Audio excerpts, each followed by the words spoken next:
49ers Rush Podcast.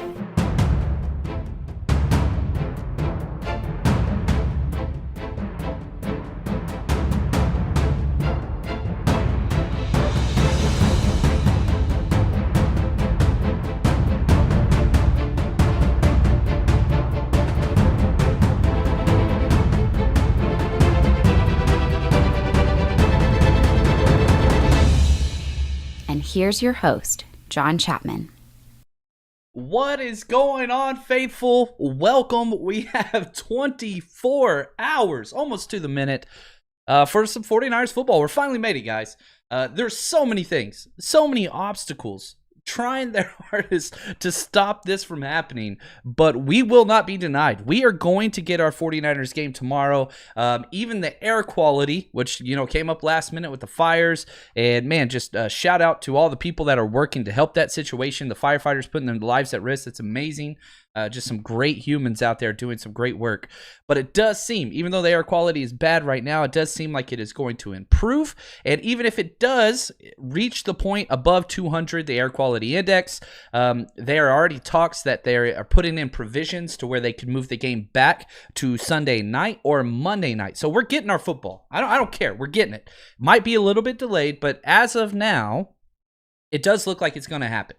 So we've got an action-packed episode for you one day before the game. We're going to go over injury updates. We've got scheme and tendencies as we break down the Arizona Cardinals offense, kind of what they want to do, players to exploit, players to watch out for, key matchup, keys to win, so many different things. And, of course, we've got our bet of the week. I've got two of them for you this week, and also my predictions of what I think is going to happen in the game tomorrow. So excited, really, absolutely, this is awesome. I mean, there's so many times where you're lucky enough to do exactly what you want to do, and all I want to do right now is just talk 49ers football with you guys. So just want to say thank you, everybody that's showing up. I love the Countdown crew coming out Saturday, baby. I love it. Let's go. Let's talk some football. If you got some questions, go ahead and throw them up in the chat. As always, at me, at John Chapman. That way I can see your questions, and we can get to those after we break down. Man, the Countdown crew is growing. All my hashtag CC people, I love it. And also, I got to say, shipped out last month's Countdown Crew prize. I am working on some bigger prizes moving forward for the season, so stay tuned for that. We do a giveaway at the end of every single month for our Countdown Crew. All you have to do is just hit that notification bell, and when we go live, you join, you hit hashtag CC, and that's it. We keep track of those, and we give a new prize out every single month to somebody that's out there, whether it's, autographed memorabilia, 49ers Rush stuff. We've gone off some really cool drawings and paintings. So join that. We want you to be a part of the live show. We want the energy. This is the faithful. We are building community, baby. So here we go. Let's jump into the injuries, and there's some good and bad news.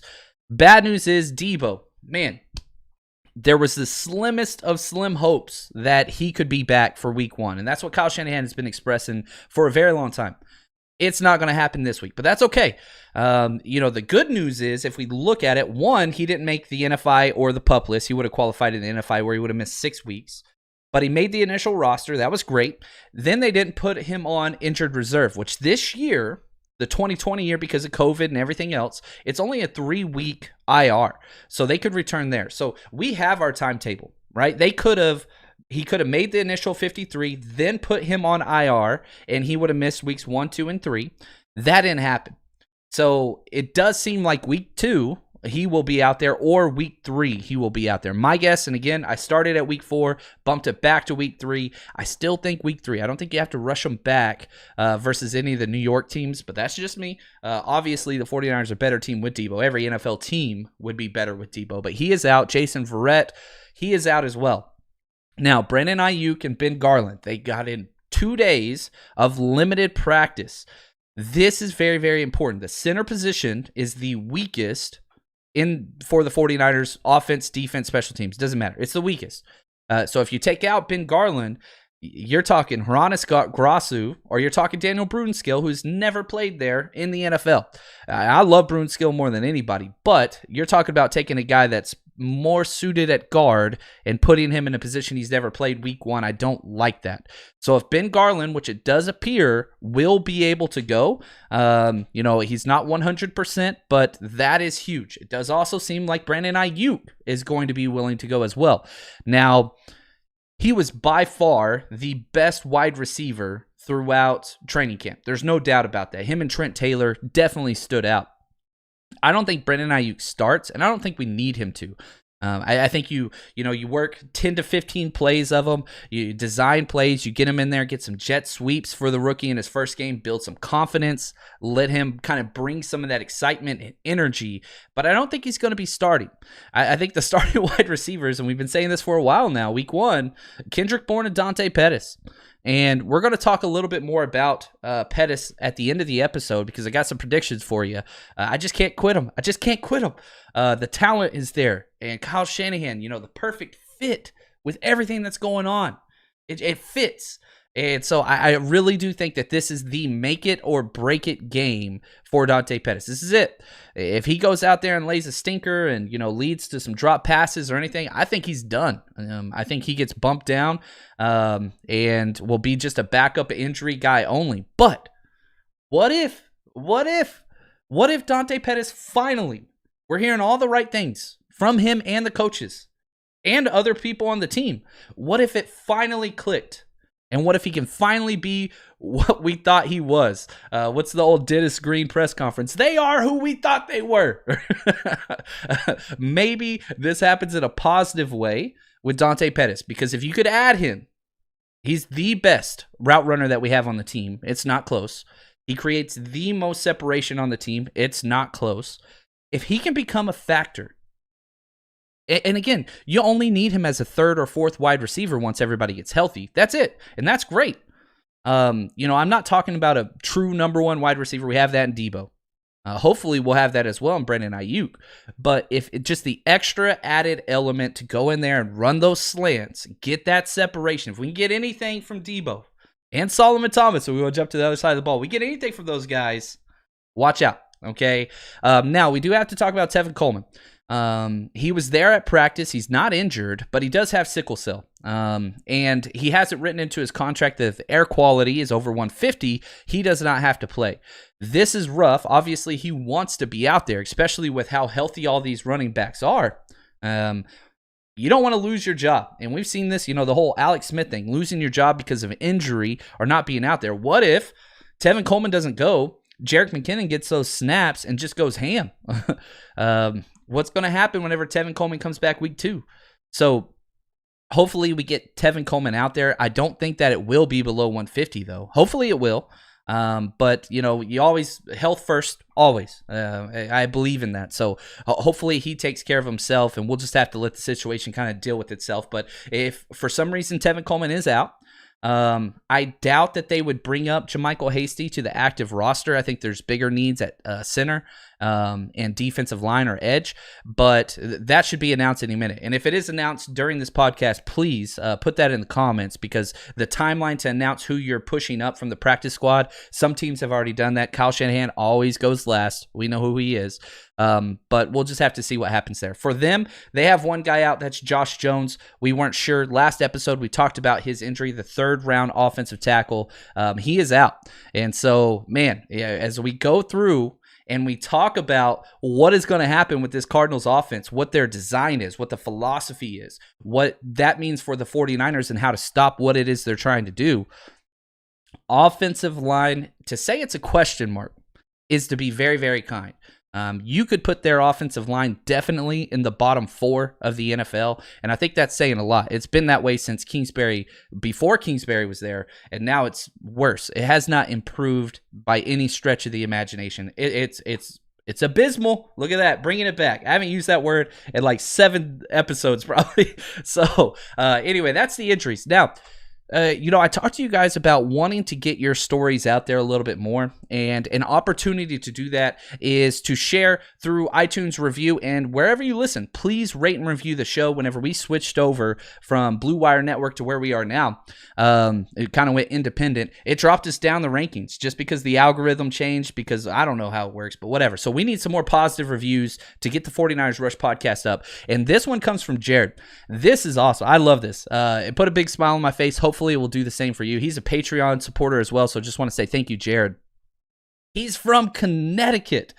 Born and raised in Connecticut. I don't know how we stole him, but here's his story. He became a fan back in 2003 when he was a kid, and he says he won a 49ers mini football from the claw machine, as a kid, and that was it.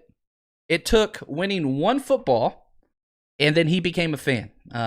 I freaking love this. It's the little bitty things. For me, it was a terrible stepdad that made me root against the Cowboys because I grew up in Dallas. But I want more of these stories, and there's a bunch of them coming in. We've already got 5 or 6 posted on there. Please get your stories in. If you've already reviewed the show, I just want to say thank you. Go review it on your wife's account and leave your story. I need your stories. The faithful need your stories on how you became a fan. So just want to say thank you, Jared. Really do appreciate that. Now, let's go into the strengths and what to watch out for with the Arizona Cardinals. Now, with them being a divisional game, we see them twice a year. Obviously, you get Kingsbury in there from Texas Tech, and then they go draft Kyler Murray. We saw him twice last year. Kyler Murray is what drives this entire franchise. And is he electric? Yeah, he is. Is he going to be a good quarterback? He's going to probably be a great quarterback. Remember, he went number 1 in front of Nick Bosa. So I love the competing mindset of the number 1 versus number 2 pick, division rivals, quarterback versus defensive end. They're on the field at the same time. They get to hit each other at the same time. They key each other, all those different things. I mean, the headlines are there. And it's beautiful. And it was funny. Nick Bosa was asked, like, oh, do you still talk to Kyler? He's like, we don't talk too much. He's like, but we were friendly during the draft or whatever. But yeah, we don't talk too much. It's hard to, whenever you have that tension there. So now one thing that I did think was interesting is whenever they asked Nick Bosa about Kyler Murray, he kind of tipped his hand a little bit. And Nick Bosa said, we know where he likes to go. Again, played him twice last year. We know where he wants to go. We want to stop that and force them into 3rd and longs. Okay, it's not difficult. It's not, rocket science. 3rd and longs, no offense wants to be under. But even more so this offense as we continue to break it down. Because here's what they want to do, okay? They want quick timing routes, get the ball out quick, short little bitty gains. They're not the biggest deep passing team. Kyler Murray definitely has that, but they didn't have the wide receivers for that last year. Now, they will put in some play action, kind of deep balls, but they're not like 7-step drops or any kind of that stuff. It's not what the 49ers do. It's a completely different offense. It's a zone read, quick, let the ball go. So even on their deep routes, they'll do a quick play action and lob it much more so than, do the 7-step drop, bounce, let it out after 5-6 counts. They don't do that. Their offensive line can't handle it. And the wide receivers weren't really great at that either last year because Christian Kirk was hurt. You've got, obviously, Larry Fitzgerald, one of the greatest wide receivers ever, but he's banged up and old. He's a slot guy more so now than he is a deep wide receiver threat. But now they got DeAndre Hopkins. Now they got Christian Kirk, who is healthy. So that's going to be a little bit more of an option. So you want to force them into 3rd and longs, which is going to telegraph exactly what it is that they want to do and make them very predictable, which is what you want. Now, a couple things that they're really good at, okay, their strengths. 3rd best on 4th down conversions. They will go for it. They do. If it's 4th and 3 and they're in the middle of the field, they're going for it. Period. 4th and 1, they're going to go for it almost anywhere on the field. Probably not behind the 40, but they're very, very aggressive. They don't turn the ball over. They only had 6 fumbles lost, which was 2nd best in the NFL. 5 of those were on Kyler, so he is susceptible, probably because he's a smaller dude. But you can get the ball out from Kyler. But they don't really fumble the ball very much in interceptions as well. Only 12 interceptions. So better than half the league there. Now, The best thing, and this is a huge misconception of what the air raid offense is. Okay, everybody thinks the air raid just wants to throw the ball. That's not true. That's not what it is. You can go back to Kingsbury at Texas Tech. You can go back all the way to the Cal days when Jared Goff was there. That's not what they do. Yes, they throw the ball, but they run the ball efficiently. The air raid spreads out to open up inside running lanes. They averaged 5 yards per carry. That's incredible. They're one of the best in the NFL at rushing the football straight up the middle. Now, they don't have a very complex scheme because it's one play. You run the running back right up one of the A gaps, and then you tuck the quarterback around the edge. And so what you're doing is you're just putting extra stress over the gap integrity because you have to maintain the inside. You have to stop the running back right up the middle, and then you've got to stop Kyler Murray off the outside. And whenever Nick Bosa said, we know where he wants to go. You have to force this guy. You got to force him inside. That's just all that there is to it. And again, focusing on 5 yards to carry. You can't allow them to do that. This is why you draft Kinlaw. This is why you went and got him. Because, again, Buckner's amazing. Is Kinlaw Buckner? Hell no, he's not. He probably won't be for a few years. But the one area that is very clear that Javon Kinlaw is superior to DeForest Buckner, it's in stuffing the run and bull rush, shortening those gaps on the inside because he weighs 30 plus more pounds and is way stronger. And so this is key. We're going to find out real quick whether Javon Kinlaw is here and he's going to be a player or he's not, because this matchup has his name written all over it. One, he's going against one of the worst offensive lines he'll see all year. Two, they love to attack that A gap to the 3 tech side, which is where he's going to be. So if he can shove that offensive guard back, guess what? You just eliminated half of the zone read play, which means Kyler's going to have to keep it a lot, which means you get to hit Kyler as much as possible as long as you don't let him outside. That defensive end on the unblocked side versus the zone read, he's going to have to tee up. Oh my gosh, we got to be hitting Kyler Murray nonstop. You got to put that guy on the ground because if you force them to do that enough and they start to get worried about their quarterback, they're going to abandon that play. And they're just going to start throwing the ball much more so. Or do automatic gives. So some weaknesses for this offense: 48 sacks allowed, most in the NFL. Tied for most in the NFL. But yeah, you can hit them. And the whole O-line philosophy is this. They don't care. They know their O-line sucks. They don't care. The idea is, guess what, guys? We're going to throw the ball before your guys can get to our quarterback. That's how we're going to negate your pass rush. Well, it doesn't work whenever all your wide receivers aren't getting open fast enough. So they go make this trade for DeAndre Hopkins, who's one of the best wide receivers. We'll see how that translates. I think it's going to work really well, to be honest with you. But again, they don't care about the offensive line. They build from the outside in. Same thing on defense. They build from the outside in. It's the antithesis to what the 49ers do. We want to win in the trenches.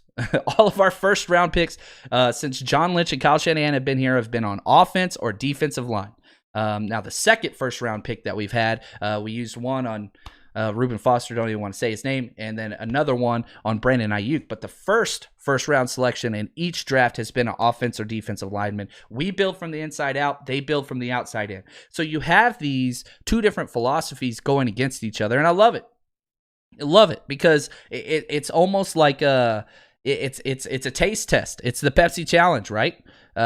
This one's definitely better. Well, we get to find that out. Now, these two teams play each other tough. As we talked about last episode, the last 10 games, the Cardinals are up 8-2, which is embarrassing. But the 49ers did win the last 2 games. So we're going to get to see what that looks like.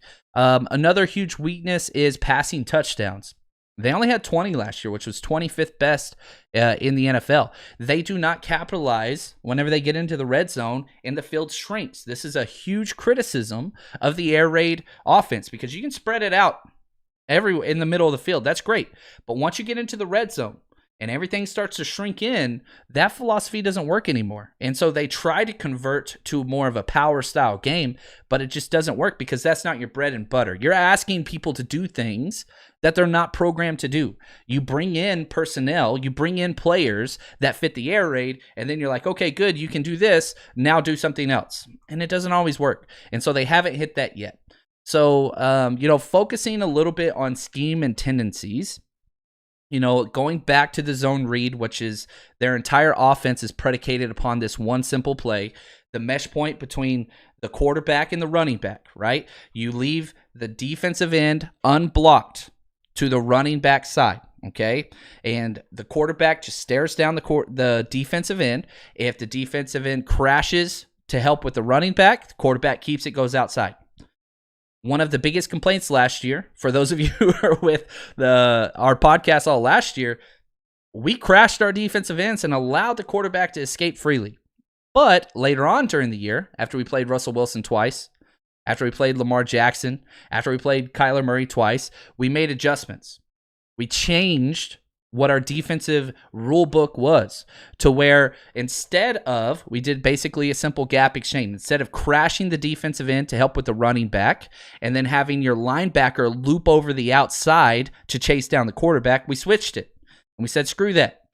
Both of our inside linebackers are responsible for the dive back right up the middle, the running back, and our defensive end that is unblocked is going to sit and attack the quarterback. It worked way better against the zone read. So you give up a little bit on the inside run with that, but that's why you bring in Kinlaw. I mean, it makes sense. It just makes sense. So super excited to see what this is going to be. And, one of the quotes from Bosa that I took away, he said, you have to keep an eye on his hips, talking about Kyler Murray, because he's shifty as hell. The lowest center of gravity in the NFL. I keep throwing shots because he's short. I think he's probably taller than me. I'm 5'11". I think he's like 5'8", 5'9", but whatever. You have to force him to the inside. Whenever Kyler Murray keeps the ball, he can't let him go to the sideline. Can't do it. You've got to get the risk of him taking a hit and letting him slide and get on the ground. That's fine. But if he gets outside, if we lose contain on the zone read, that is where the Cardinals will do their damage. You can't allow it. Now, they do more 10 personnel than any other team in the league. Again, just opposite of the 49ers. 10 personnel means one running back, no tight ends. So there's going to be 4 wide receivers out there. So we're going to be a nickel package, dime package a lot. You're going to see some 3 safety looks from the 49ers. It's going to be different because there's not a lot of offenses that are like theirs in the NFL. Some people do some of the things they do. Yeah, there's zone read, all that stuff. But just the way they do everything is just different. And because their whole idea is just to spread everything out. And so what I want to do now is just listen to Fred Warner and him talk about how important it is for open field. Defense, if you miss tackles, you give teams second chances. They got hell of good players on their side too. If you miss those tackles, bad things happen. Here's Fred Warner. Yeah, I think. I mean, you mentioned it. They're gonna use as much space as they can, get us into open space to try and make tackles, and it's gonna take all 11. I joke around with the guys that we have to have our track spikes on this week, getting ready to run to the football, all 11 to the ball. To make sure that we're getting guys down. And I think, Fred kind of said it very well. One of the strengths of this team is they don't miss a lot of tackles. Quan's kind of the big one, right? Quan does miss a lot of tackles. But outside of that, and again, you could talk about, yes, Quan misses tackles, but yes, he also has the highest motor of the team. That dude never quits. Even in the Super Bowl when he had the worst game ever, he's still flying around everywhere. So you got to fly around. You got to make plays. That is key. Now, the good thing about all the 10 personnel that they're going to do, you're leaving the pass rushers one-on-one with one of the worst offensive lines in the NFL, which means you're going to have some awesome hits on the quarterback. There's a reason why Kyler Murray was sacked 48 times most in the NFL last year. It's because their offensive line sucks and you have no help. And so if you blitz somebody, everybody's got a one-on-one matchup. Okay, and obviously Nick Bosa is going to get his. Eric Armstead's going to get his. But here's another thing that we didn't talk about. D Ford did not play in these games last year healthy. He wasn't there. D Ford, this game is built for D Ford. Once we get to our predictions, I want to calm down just a little bit. I don't want to give away too much. But let's move now to our key matchups. And I want to focus on 2 key matchups. And this is going to lead to our Blue Chew Rising Player of the Week, if you get the pun there. Here we go. Blue Chew, baby. Let's hear it. This episode is brought to you by Blue Chew. Guys, do you remember the days when you were always ready to go? Well, now you can increase your performance and get that extra confidence, and all you have to do is head over to bluechew.com. That's blue like the color blue. Blue Chew brings you the first chewable with the same FDA-approved active ingredients as Viagra and Cialis, and you can take it anytime, day or night, empty stomach, whatever. It's there for you. Blue Chew is prescribed online by licensed physicians. So you don't have to go to the doctor. There's no office. You don't have to go to the awkward waiting line. There's none of that. And it ships right to your door in a discreet package. They're made in the United States, and that helps them be even cheaper than going to a pharmacy because they ship it to you directly. So here's what you have to do. Head to bluechew.com, use promo code 49ers, like always, 49ERS, and your first is on the house. It's free. All you have to do is put up $5 to cover shipping to get it to you. Again, that's bluechew.com, promo code 49ers to go out there and give it a shot. Thank you for your support, Blue Chew. Really do appreciate it. Head over there, bluechew.com. All right, so here's our Rising Player of the Week. It's E-Man. Emmanuel Mosley. Good Lord. One, he's amazing. From undrafted free agent to starting in the Super Bowl. Now what's his responsibility? He's going to be going up against DeAndre Hopkins. Now, they determine who guards whom. Because, again, we do not rotate corners. We did it a little bit last year in the playoffs where Sherman would travel to the left side and right side, but not too often. I don't expect them to be doing that week 1. Sherman's going to stay on the defensive left. Emmanuel Mosley will stay on the defensive right. Obviously, you'll have your nickels and your safeties and things coming out. But, obviously, DeAndre Hopkins versus Sherman's going to be great. That's must-see TV. If you see them break the huddle, which they don't do very often, but if you see DeAndre Hopkins going to the offensive right side, man, just watch that. Do not watch the ball. Watch the right side because that's just going to be so much fun. I can't wait for the coaches film, the All-22 comes out for our Patreon breakdowns because I'm just telling you right now, I'm going to follow DeAndre Hopkins, and we're going to be watching him versus the outside corners. We're going to be talking about that a lot after the game. So that's going to be key because DeAndre Hopkins is going to get his. There's no doubt about that. But where DeAndre Hopkins separates himself from other wide receivers is just how tough and if he goes down on first contact. Now, we have some of the best tackling secondary in the NFL. So you have to limit, right? It's the old Sports Center Stuart Scott. You can't stop him. You can only hope to contain him. And that's what you want to do. Do not allow him to run away with the game. If you stop him there, that's going to change everything that they're trying to do on offense. Now, the other thing that we want to pay attention to on this side of the ball, and I've alluded to it already, Kenyon Drake rushing up the middle. Okay, this is paramount. If I was a defensive coordinator, which I'm not, I'm terrible, but whatever. This is number 1. You got to stop that. The inside run. If you can take that away from them, okay, remember the Kenyon Drake game where he rushed for over 100 yards right after they traded for him against us? That's what they want to do. They want to run the ball up the middle. You have to stop that. Javon Kinlaw. This is huge. Solomon Thomas, DJ Reed, those defensive tackles, Kentavious Street, Givens, Eric Armstead, some as well. Those guys have to stop. They have to stop. I said DJ Reed, didn't I? Dang it, live show. Can't edit that. DJ Jones, I'm so sorry. So sorry, DJ. Heart you, brother. DJ Jones on the inside. But if you can limit, okay, again, 5 yards per carry is what they averaged for the whole 2019 year. You got to keep that under 4. You got to keep that under 4. If they're only getting 3 yards a pop there, that's a huge success. Okay, anything over 4, that's problematic.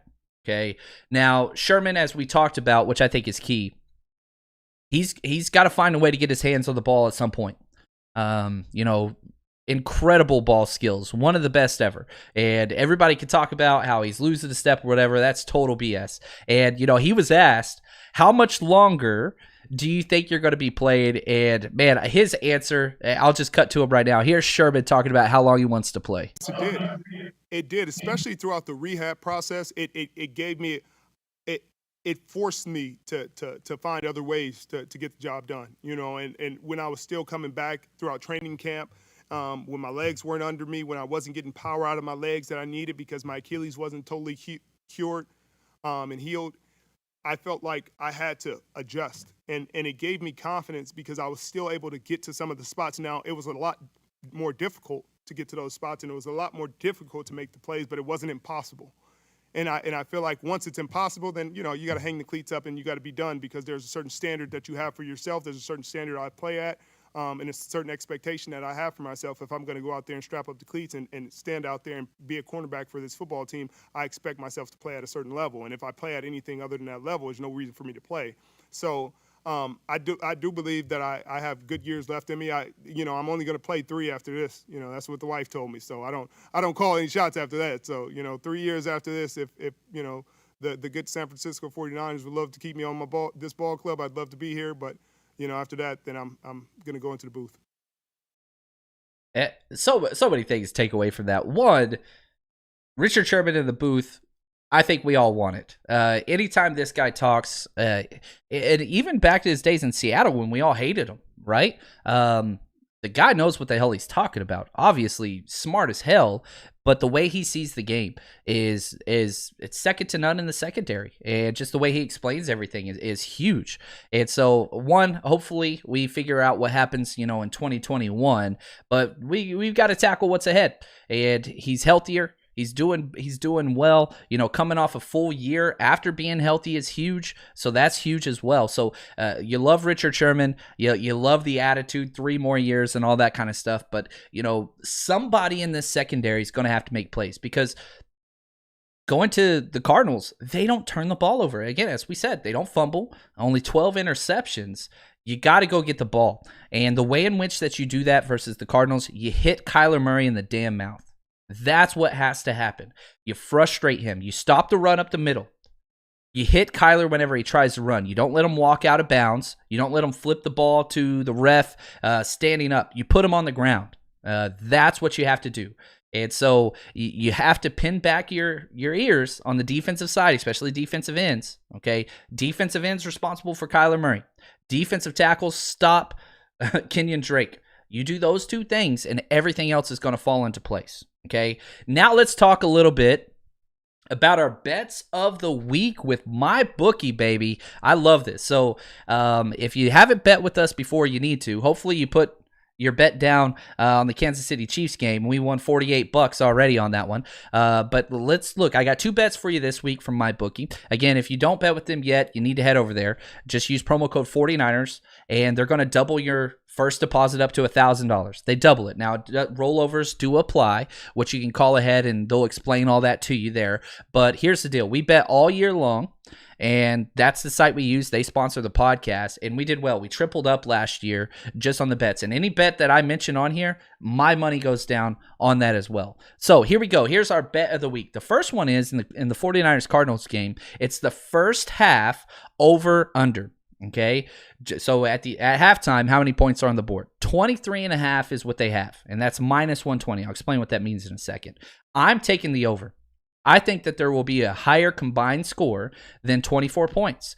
If you look at kind of what happened in week 9 and week 11, week 9 they scored 28, week 11 they scored 26. The 49ers are going to jump out quick. I really do believe that. You bet 10, you win $18. That's the minus 120 and how that works out. So that's my first bet. The second one's a little bit of a parlay. I've got a 3-team parlay. Okay, I'm taking the 49ers money line, which means the 49ers just went straight up. And then I'm taking the Colts, and I bought 2 points. So the Colts are favored by 8.5 points over the Jags, who I think are the worst team in the NFL. So I bought 2 points, which bumps it from 8.5 points they have to cover to 6.5. Okay. Then I took the Eagles, and I bought 1.5 points against the Redskins. Yes, I know Miles Sanders is out. I get it. I don't believe in the Redskins team. Their D-line's great, but I still don't think that they have a formidable roster yet. I think they're a few years away. So I bought 1.5 on that game as well. That brings it down to 4.5 points they have to cover. You bet 10 to win 26. Okay, that's what I put on there. So again, I'm taking the over on the 49ers first half score. 49ers and Cardinals first half score at 23.5, and 49ers money line, Colts and Eagles added those points on there. That's with my bookie. So bet with us. It's a lot of fun, and if you're one of those people, if money's tight, then don't mess with it. You can bet as little as $1. So make this something that's fun. You never bet anything that you can't afford to lose. It's entertainment. That's kind of how I see it, but we're going to do well. Trust me, throughout the season. Now let's get to our predictions. And after predictions, we'll jump to questions that have been posted the whole time during this podcast. Appreciate you guys being with us. Here we go. Here are my predictions. 1, Kittle and the tight ends go off. There's no doubt about that. They are made for this. And it only amplifies the fact that Debo's out. Ayuk might be probable. He's going to play, but he hasn't been worked into the game plan as much as you would like. So the tight ends are going off. Kittle's going to go crazy. I got him going for 6 receptions, 115 yards, and at least 1 touchdown. I want him to get 2. I think there's a strong possibility Kittle gets 2 touchdowns. If you remember, 1, he got hurt versus this team. You remember the awesome play that he had against them. 2, Dwelly scored 2 touchdowns against them as well, which he didn't get to play in the second game against them. So, not to mention all the Buddha contract stuff. You got Isaiah Simmons coming in. This is going to be a Kittle game. It's going to be a Kittle game. Next up, Dante Pettis. And it's, which version is this? I started the episode by talking about Pettis, and we're going to end the episode talking about Pettis. Here's the deal. This is either the last straw or it's time to add him into the game plan. Okay, so he's either going to have 1 catch for 7 yards on like 4 targets and they just rotate him out, or he's going to go ham. You know, you're talking 5 catches for 80 yards and a touchdown or something along those lines. I don't think he's, one of those guys that's going to get a lot of targets. But Pettis, this is it, man. We love you. We support you. We get pissed off at you, but that's just sports. This is your chance. Come on, Pettis. Go get it done, baby. On the defensive side, D Ford, I got him getting at least 1.5 sacks, and I think another 2 quarterback hits. I think he's going to be all over Kyler Murray. If you look at just all the hate speech that's been used against D Ford by the faithful. Everybody's talking about, when can we cut him? When can we cut him? No, you don't cut this guy. He's a premier pass rusher in the NFL, and I think he's been waiting to prove that. I can't wait to see what he does. I think his snap count's going to be pretty damn high, to be honest with you. So I think D Ford has the best game on defense, and again, Kinlaw, his stat sheet doesn't matter, but here's how you measure whether Javon Kinlaw is going to work out or not. And I know it's more than 1 game, but as far as immediate impacts, week 1, he's filling some big shoes with DeForest Buckner. Okay, I don't care about stats, don't care about tackles, don't care about pressures, don't care about any of that. Here's what I care about. Are the Cardinals held to under 4 yards a carry? That's what I care about. If that is below, Kinlaw, A+. Because he's going to be the point of attack where they're going to double team him and they're going to try to run it right where he's supposed to be. It's not his job to get the tackle. It's his job to disrupt the running back running through the mesh point straight up the A-gap. That's his job. So if it's a linebacker that gets him or whomever else, don't care. That's not what's important here. You want to make sure he's not getting moved side by side or off the ball. And I don't think you can move that dude even if you wanted to. Now, I don't think we'll see Kinlaw in a lot of pass rushing snaps. So again, throw the stats out of there. Stats don't determine whether you're a good football player or not. Look at the bigger picture. So that's going to be key there. And my final score alert. Here we go, baby. Oh, I'm excited. I love it too because I'm building suspense here. I can tell you guys are frustrated. That's okay. One of my favorite things is when I'm wrong, because you guys let me know and hold me accountable. I love it, man. We're talking through this and we're figuring stuff out. This week 1, the hardest week of the entire season to predict because we don't have any track record. This is a new team. But I do have the 49ers winning, and I do have them covering the spread 31-23. I do think the Cardinals will be able to put up some points. My prediction the whole week was 31-20, but I think that they're going to get a little bit more points than that. So I got 31-23, 49ers win. They start off, 1-0 against a divisional opponent, which is awesome. So yeah, I love it. So let's jump into some questions and comments. Oh, Big Tone, I love you, man. Big Tone 707. I came here to hear somebody laugh and talk at the same time. It's a gift. It's a gift, brother, and you're welcome. It's the teacher thing. You can't break away from your lecture unless you use humor. And once you use humor, people jump in there. And as teacher, you only got so much time, so you got to talk and laugh at the same time, buddy. I love it. From Nick, he asks, has Saleh finally figured out how to stop a mobile quarterback? That's the question mark. We have seen it, but again, you got to pay attention to. You're going to see it on the very first Cardinals drive. When they run zone read, are we crashing the unblocked defensive end to chase a running back? If you see that, understand cuss words are coming out of Chapman's mouth. That's happening. So hopefully they finally figure it out. You can't let the quarterback beat you. That's why you go get Kinlaw to stop the interior run. I think we're going to see that. So I'm pretty excited. I love this question. Who will be the more impactful week 1, McKinnon or Reed? I love me some tight ends, okay? Especially in this matchup. It's built for the tight ends. And I think Reed's going to have probably 3 catches. But if Tevin Coleman doesn't get a suit up because of the air quality and a sickle cell and all that stuff that's going on, Jerick McKinnon, who everybody has talked about nonstop in training camp, and how this guy's ready. He hasn't played in 2 years. You want to talk about somebody who's got something to prove? We've talked about Kittle, who missed the Arizona games. We've talked about D Ford, who was out. No, Jerick McKinnon hasn't played in 2 damn years. Get that guy the ball in the open field. So excited just to see how he'll adjust. Oh, man, I love it. 2 guys, McKinnon and Reed. I love it. So I'm going to go Reed unless Coleman doesn't play. Then I'm going McKinnon. I'm straddling the line. I know that's not allowed. From Rich. Will Shanny have a game plan to have all our wide receivers be involved in the passing game since Debo is out? Yeah, he doesn't really call a lot of passing plays that are targeted to individual wide receivers. And he's come out and said this a lot of times. It's not really his goal. I think what he wants to do is see what the defense gives him. And probably one of the better things that Kyle Shanahan's better at than other offensive coordinators, he's going to step back and see what they're trying to do defensively and then exploit whatever weakness they give him. If you remember, during the second Arizona game, this is where we went to all the empty packages on offense. And he goes out and throws for 4 touchdowns both times against them. So if they want to take away the run, which is probably going to be their goal, then yeah, I think you're going to see all wide receivers get, brought in. Jimmy Garoppolo is a great fantasy play this week. He's great. I don't think that he's a good fantasy play most weeks just because at any given time, the 49ers could just run the ball 45 times.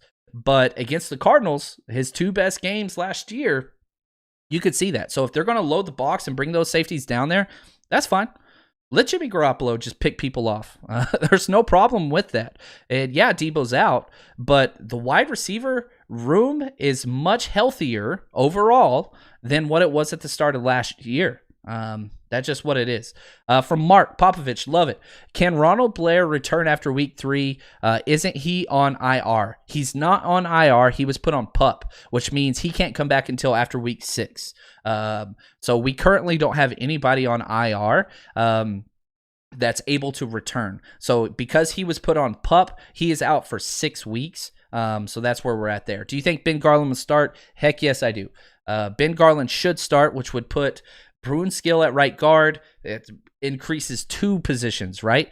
2 out of the 5 positions get an upgrade, which is huge. I love that question, Mark. Appreciate that very much. From Zach, who are you most excited to see tomorrow? It's Trent Taylor or Ayuk for you. I love it. Mine is the other Trent. Trent Williams, silverback, baby. Oh, I love it. He gets to go against Chandler Jones. We get to find out right away if we have a top 3 offensive tackle in the league or if we've got a guy that needs some work getting back. So mine is Trent Williams because left tackle is one of the premier positions in football, and the fact that we could get somebody that could be what Trent Williams can be, we're going to find out right off the bat. So Trent Williams is definitely my answer there. Pretty excited to see what that's going to be. Eric, are you going to bench Kyler Murray this week in fantasy? Dang you, Eric. How dare you put my allegiance on the line? He's in one of our fantasy charity leagues, raising money for Toys for Tots. Thanks, Eric. No, I'm not benching him. That's a super flex league. I'm starting that bad boy. Here we go. Another question. I can't pronounce your name. Will our offensive line hold up? Yeah, against the blitzing Cardinals. I believe so. And if Ben Garland's in there, here's the thing. We talked about how bad and porous the Cardinals' offensive line is. Well, guess what? Defensive line's just as bad. You have Chandler Jones, who's a 3-4 outside linebacker, but you can count him as an edge guy. Outside of that, it's pretty weak. You got Jordan Phillips, that's fine. You got the kid from Boston College at the other defensive end spot, Allen. He was great in college. I really liked his film, but he hasn't panned out yet. I think our offensive line is going to be okay. And I think if you struggle early on with their pass rush, then I think you just incorporate a lot more play action, quick passing. And if you still struggle, then you go empty, which we saw them do against Arizona twice last year. Motion out into empty backfield, force them into man-to-man, and just get the ball out quick. So I think those are some options for sure. So I really, really do like that. I don't think that our offensive line is going to have too many problems this week. Now, you fast forward to the New York teams and the Eagles teams, weeks 2, 3, 4, that's a whole nother story. So that's kind of where we're at. Real quick, I don't like this. Debo to IR. I don't know if this is legit or not. Debo to IR, Grossu and D. Johnson, your boy promoted up from the practice squad. It makes sense. I don't like it, but it does make sense. And so, you can kind of say whatever. And, I just got verification here from Matt Barrows. Samuel did finally go on the IR, which means he can be back in 3 weeks. So that means he's going to miss week 1, 2, and 3. Which means he'll be back for the Eagles game, back to where we said he would be from the start. And so that's what it is. Now, the good news about that is you will get a roster exemption. You'll be able to bring somebody else in to the team. It does look like, they promoted Hronis Grossu, who's, just in case you need extra center. If Ben Garland can't go, you do have that there. Dante Johnson, he's going to play on every single special teams, and he knows the scheme. He can step in. So curious to see how that goes. Appreciate that. I'm glad that happened while we were recording live and we could talk about it.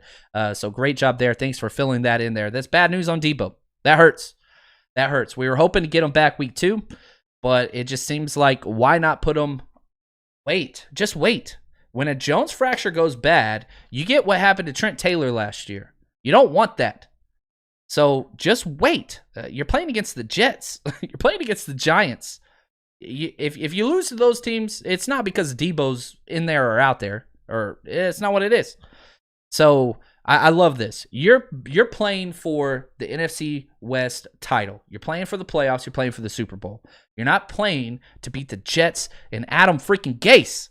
So I totally understand that. It's not great news, but I get it, right? And that's kind of what we do. We step back and we say, all right, that's okay. It's going to give other guys time to shine and to step up during this time that, you know what? Jets and Giants, not a big deal. Not a big deal. We'll deal with those whenever we get there. So hopefully you guys enjoyed this episode. Remember, head over, leave a review. Tell us your story about how you became part of the faithful. We've got to get these stories out there because we are the greatest fan base in sports, period. I don't care. I love anytime I wear my stuff, which I wear 49er stuff all the time. The comments I get from people is awesome. And so rep your team. Let's go. We got football tomorrow. And remember, as soon as the game is over, win, lose, or draw, which is going to be a win, as soon as the Kyle Shanahan press conference is over, we go live. So make sure you hit that notification bell. Join us. We're going to get a lot off our chest. We're going to celebrate. We're going to cry. We'll do whatever it takes that our team leaves us with. So just want to say thank you guys as always. And, man, we got football, baby. Less than 12 hours. Man, I freaking can't wait. So until then, Stay strong, faithful.